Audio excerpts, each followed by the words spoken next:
신명기 16장 1절에서 8절. 아비월을 지켜 내 하나님 여호와께 유월절을 행하라. 이는 아비월에 내 하나님 여호와께서 밤에 너를 애굽에서 인도하여 내셨음이라. 여호와께서 자기의 이름을 두시려고 택하신 곳에서 소와 양으로 네 하나님 여호와께 유월절 제사를 드리되 유교병을 그것과 함께 먹지 말고 이레동안은 무교병 곧 고난의 떡을 그것과 함께 먹으라. 이는 네가 애굽 땅에서 급히 나왔음이니 이같이 행하여 네 평생에 항상 네가 애굽 땅에서 나온 날을 기억할 것이니라.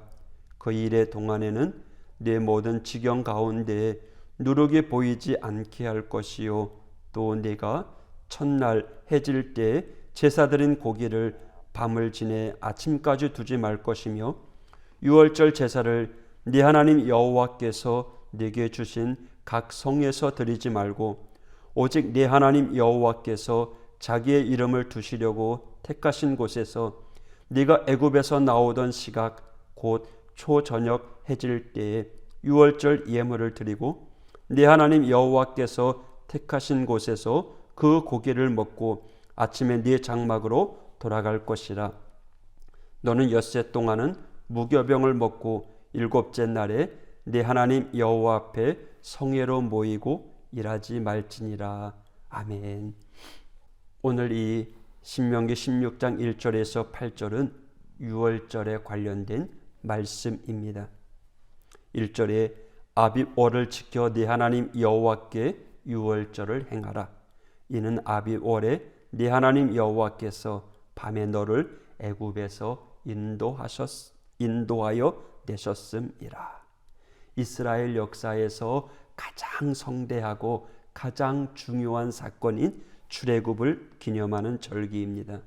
더 정확하게는 출애굽 직전에 하나님이 장자 재앙을 내리실 때에 이스라엘 백성들은 모세의 지시로 어린 양을 잡아 그 피를 문설주와 임방에 칠했는데 그날 밤 죽음의 신이 애굽 전역을 돌며 장자를 칠 때에 문설주의 어린 양의 피가 칠해진 집은 그냥 넘어감으로 무사했던 초유의 구원 사건을 기념하는 그러한 절기가 바로 유월절입니다. 오늘 우리는 과거 이스라엘 백성들의 가장 큰 절기로 꼽히는 유월절을 지키지는 않지만 그렇다고 유월절과 전혀 무관한 것은 아닙니다. 유월절의 의미와 그 정신만큼은 여전히 오늘 우리들에게도 소중하고 또 계승해야 될 가치가 있는 신앙적 유산입니다. 어째서 그럴까요? 우리 주님께서 지신 십자가 바로 유월절 희생양의 죽음으로 상징되기 때문입니다. 이스라엘 백성들이 어린 양의 피를 발라 죽음을 면하고 종살이하던 애굽에서 해방되었던 것처럼 우리도 다 하나님의 어린 양이신 주님의 희생의 피로 멸망당하지 않습니다. 세상으로부터 구원받아 하나님의 백성으로 살아가게 된 것입니다. 따라서 유월절 구원 사건에서 가장 중요한 것은 어린 양의 피였습니다. 문설주에 칠해진 어린 양의 피가 삶과 죽음을 결정하는 중요한 요소였습니다. 그 집안에 사는 사람이 착하냐 악하냐, 심지어는 이스라엘 사람이냐 애굽인이냐 하는 것은 중요하지 않았습니다. 무조건 그 집에 양과 피가 발라지면 죽음의 신이 그냥 넘어갑니다. 패스 오버, 유월 하는 거죠. 아무리 이스라엘 사람이라고 할지라도 문설주에 어린 양의 피가 없으면 들어가 장자와 짐승의 첫 새끼를 쳤습니다. 여러분, 이 유월절 사건이 주는 복음적 메시지를 놓치지 말아야 합니다. 내가 도덕적이냐 그러지 못하냐, 종교적이냐 세속적이냐는 그 다음 문제입니다. 가장 중요한 것은 지금 나의 현 주소가 유월절 어린 양이신 주님의 보혈이 칠해진 집 아니냐 혹은 집 바뀌냐라는 거죠. 아무리 악한 사람이라고 할지라도 피뢰침 아래 있으면 벼락을 피하지만 아무리 착해도 피뢰침 아래가 아니면 벼락을 피할 수 없는 거죠. 주님의 보혈의 피 안에 거하는 우리 믿음의 사람이 되길 원합니다. 계속해서 성경 신명기 16장 9절에서 12절까지의 말씀. 7주를 셀지니 곡식의 낫을 되는 첫날부터 7주를 세요.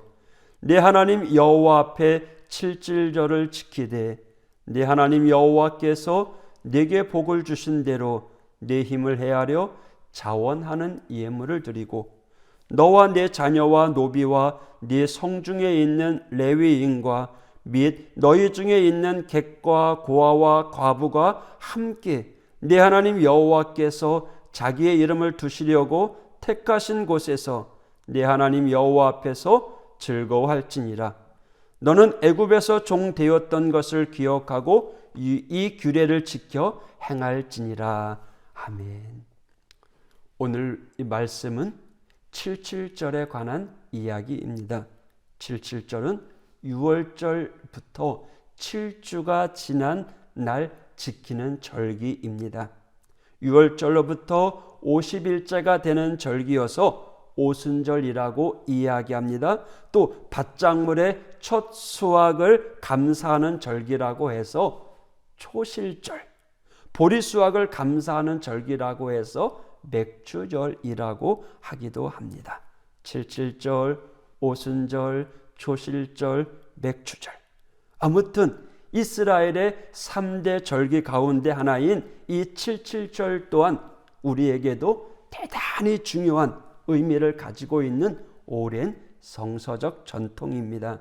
우리나라는 요즘 거의 보리 재배를 하지 않습니다. 그래서 맥주절의 의미가 무색해졌다라고 하지만 그 정신만큼은 여전히 유효합니다. 앞으로도 계속 계승해야 할 소중한 신앙의 유산입니다.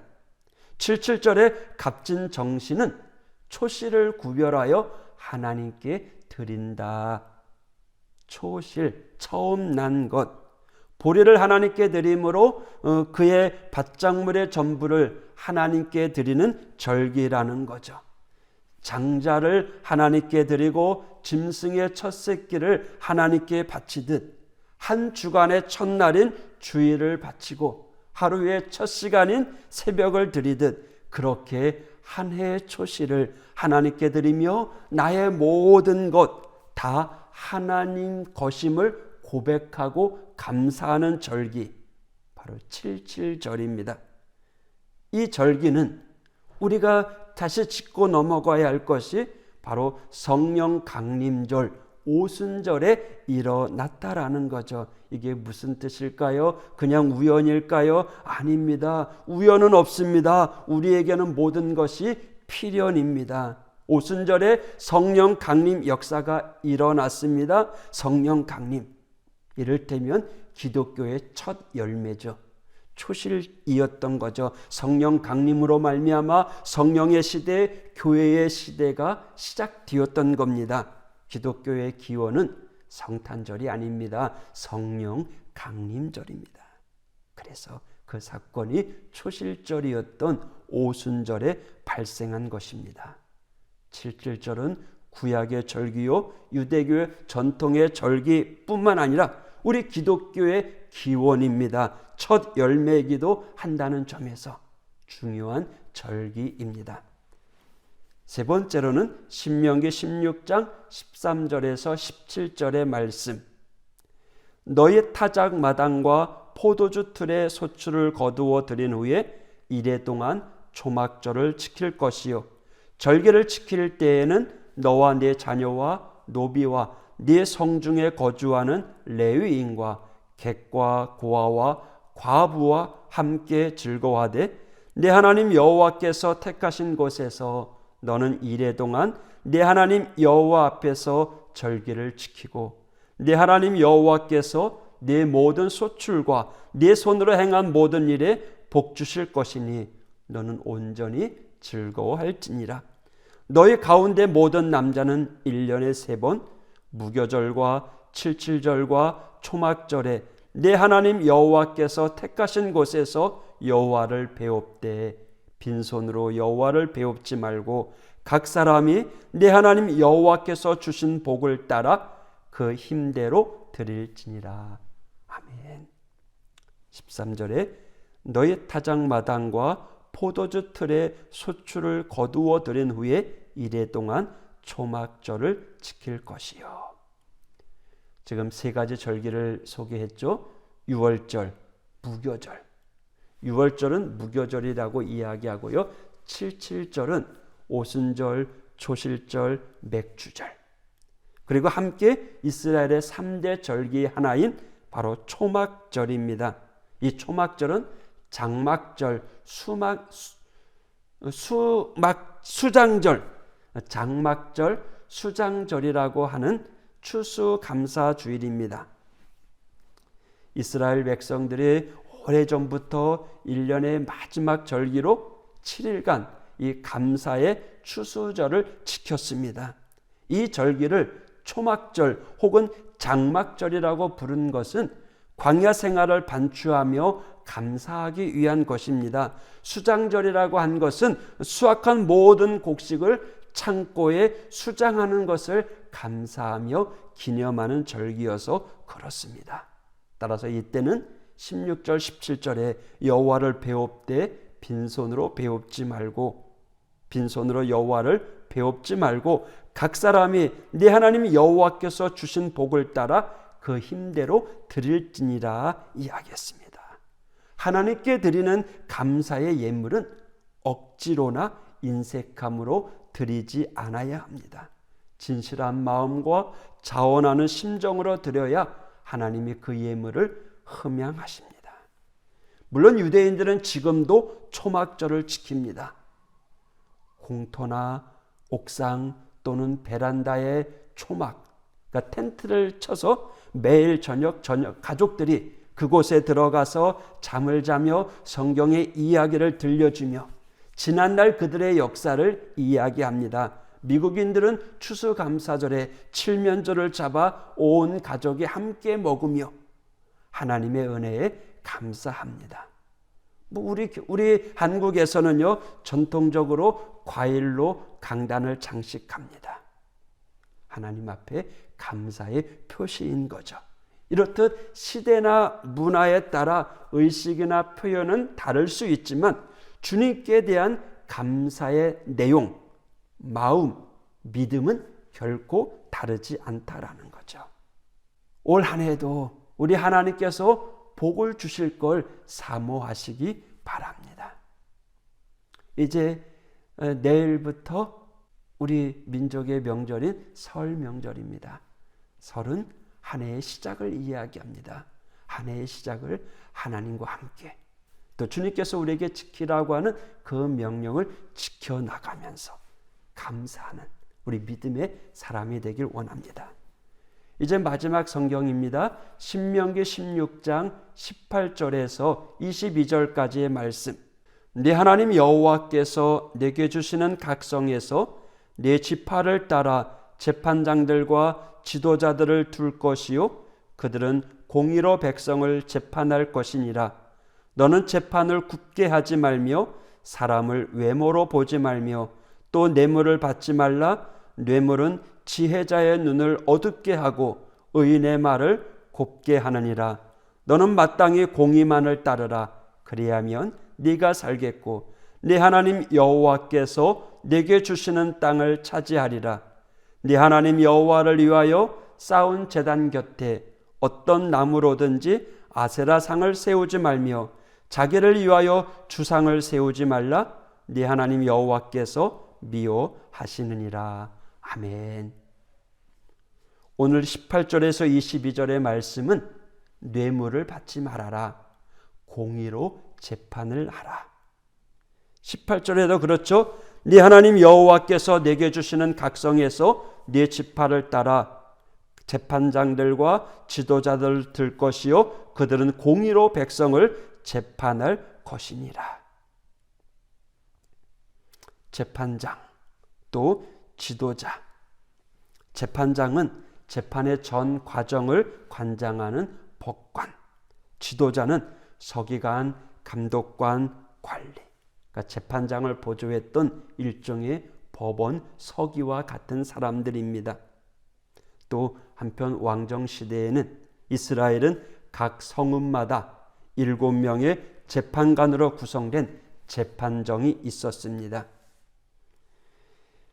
그러나 이 재판정에서는 사형 판결을 내릴 수 없습니다. 사형 판결은 오직 산헤드린이라고 하는 공의회, 예루살렘 공의회에서만 심리하고 판결할 수 있었습니다. 이 산헤드린은 현직 대제사장을 의장으로 70명의 의원들이 있었습니다. 예수님께서 사형 판결을 받으신 곳도 이곳입니다. 이 산헤드린은 AD 70년 예루살렘이 로마군에 함락될 때까지 유지되었던 그러한 재판정이었습니다. 어느 시대나 재판에 있어서 가장 중요한 것은 19절에 있는 것처럼 판결을 굽게 하지 않는 공의입니다. 하나님은 사람을 외모로 보지 말며 또 뇌물을 받지 말고 공의만을 따르라 말씀하셨습니다.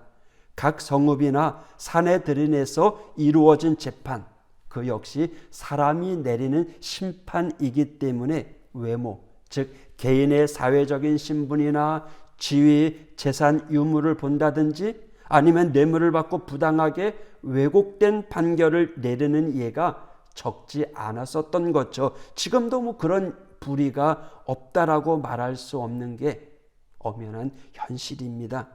법조에 비리가 있고 정관 예우가 있고 재판 거래가 있으며 뭐 유전무죄, 무전유죄와 같은 말들이 아직도 우리 주변에는 있습니다. 역시 우리 사회도 갈 길이 먼 거죠. 성경은 이야기합니다. 여호와께서 주시는 땅을 차지하려면 공의를 따라라. 공의를 따라야 네가 살 것이다 라고 이야기합니다. 여러분, 재판장들 뿐만 아니라 하나님의 백성인 저와 여러분은 하나님을 바라보며 올바른 판결을 내리는, 신앙의 올바른 판단을 하며 살아가는 믿음의 성도가 되길 원합니다. 공의를 따라 판단하며 살아가게 될 때에 우리가 살 수 있으며 하나님이 주시는 땅을 차지하는 복을 누릴 수 있게 됩니다. 아무쪼록 하나님이 기뻐하는 믿음의 성도로서 이스라엘 백성들에게 3가지 절기를 알려주셨던 것처럼 우리도 믿음의 신앙의 절기를 잘 지키면서 복받는 성도가 되기를 축복합니다. 기도하겠습니다. 주님, 과거 이스라엘 백성들 애굽에서 해방될 수 있었던 것은 유월절 어린 양의 피 때문이었습니다. 어린 양의 피가 발린 집안에 있었기 때문에 죽음의 신이 넘어갔고 그 사건으로 바로가 항복하며 출애굽이 이루어졌습니다. 오늘 저희도 마찬가지입니다. 유월절 어린 양 대신 예수님의 보혈로 대속의 은총을 입었습니다. 세상에서 놓여 자유함으로 살아가게 되었습니다. 주님, 주님의 은혜 감사하며 늘 기뻐하며 살아가는 믿음의 성도가 되게 하여 주시옵소서. 또한 주님, 저희들의 77절이라고 하는 절기 배웠습니다. 초실절 밭작물의 첫 수확물을 하나님께 바치며 감사하는 절기라고 합니다. 그렇습니다. 초실, 초태생, 첫 소득, 첫 시간 다 하나님의 것입니다. 아니, 모든 것이 하나님의 것임을 그 초실과 초태생을 드리며 고백하는 절기가 77절임을 압니다. 주님, 이 시대를 살아가는 저희들도 그 77절의 정신을 계승해서 하나님의 은혜 가운데 세워져 가며 하나님이 우리에게 주신 은혜에 감사하며 또한 이것이 성령 강림절 교회가 시작되었음을 믿고 하나님, 더욱더 교회가 든든히 세워져 가기만을 위해서 하나님을 의지하는 우리 믿음의 성도들 되게 하여 주시옵소서. 또한 초막절, 추수감사절, 수확물을 수장하는 일에 감사하는 절기임을 저희들이 함께 말씀을 통해서 읽었습니다. 하나님, 올 한 해도 하나님께서 지켜주실 줄 믿습니다. 미리 감사합니다. 하나님, 우리가 만드는 농작물, 우리가 가꾸는 모든 하나님 수확물 속에 넘치는 하나님의 은혜와 축복이 있게 하여 주시고, 하나님 주신 것에 감사하며 살아가는 우리 믿음의 성도들 될 수 있도록 인도하여 주시옵소서. 주님, 재판의 문제, 정의의 문제, 오늘 현대사회 문제이기도 합니다. 아직도 이 세상에는 외모를 보거나 뇌물을 받고 재판을 굳게 하는 불의가 얼마든지 있습니다. 외모로 보지 말고 뇌물을 받지 말라고 모세에게 말씀하셨지만 현실은 여전히 하나님의 당부대로 가고 있지 못합니다. 주님, 이 나라 이 땅을 하나님 지켜보아여 주시옵소서. 억울한 사람, 무고한 피고자들이 얼마나 많은지 모릅니다. 주님, 저희들이 외모로 사람을 판단하지 않게 하여 주시옵소서. 오직 공의와 공평과 정의만을 추구하며 그것이 실현되는 이 땅이 될 수 있도록 하나님의 정의가 다스리는, 하나님의 주권이 세워지는 하나님의 나라가 이 땅 위에 임하게 하여 주시옵소서. 전능하신 하나님, 우리 믿음의 성도들을 붙잡아 주시고 축복의 사람으로 세워지게 하여 주시옵소서. 예수님 이름으로 기도하였습니다. 아멘.